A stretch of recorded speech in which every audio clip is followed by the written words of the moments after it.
Satgas! Satgas!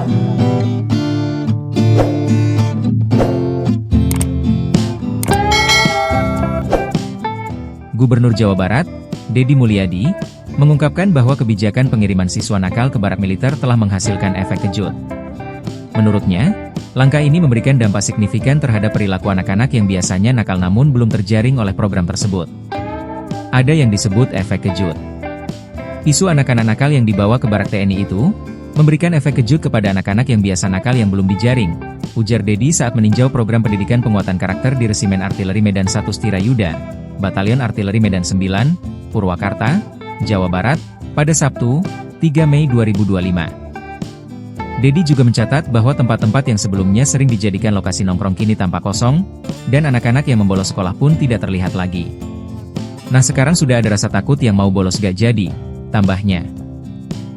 Lebih lanjut, Deddy mengaku telah menerima pesan singkat dari masyarakat di Jawa Timur yang melaporkan bahwa anak-anak mereka yang sebelumnya sulit bangun dan berangkat sekolah, kini menjadi lebih rajin setelah melihat konten di TikTok mengenai siswa nakal yang dibawa ke barak TNI. Ia mudah-mudahan memiliki kesadaran bagi semua bahwa disiplin, terarah, dan punya visi yang baik itu adalah penting, ujarnya. Selama kunjungannya, Deddy Mulyadi meninjau langsung kegiatan pendidikan penguatan karakter yang diikuti oleh 39 siswa SMP. Ia menyaksikan para siswa yang mengikuti pelatihan baris berbaris serta pemenuhan gizi mereka. Deddy menuturkan para siswa tampak bersemangat dalam mengikuti kegiatan tersebut, yang menurutnya mungkin tidak akan terjadi jika mereka diajarkan di sekolah. Dulu mereka sulit tidur, sekarang mereka sudah bisa tidur jam 8. Dulu mereka sulit bangun, sekarang sudah bisa bangun jam 5, jam 4. Dulu mereka sulit untuk fokus.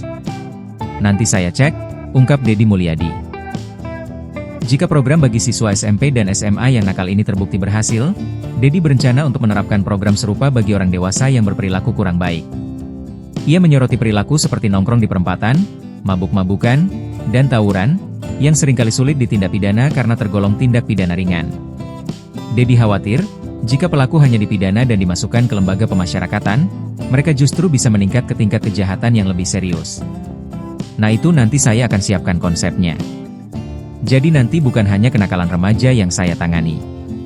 Saya akan menangani juga kenakalan orang dewasa, tegas Deddy.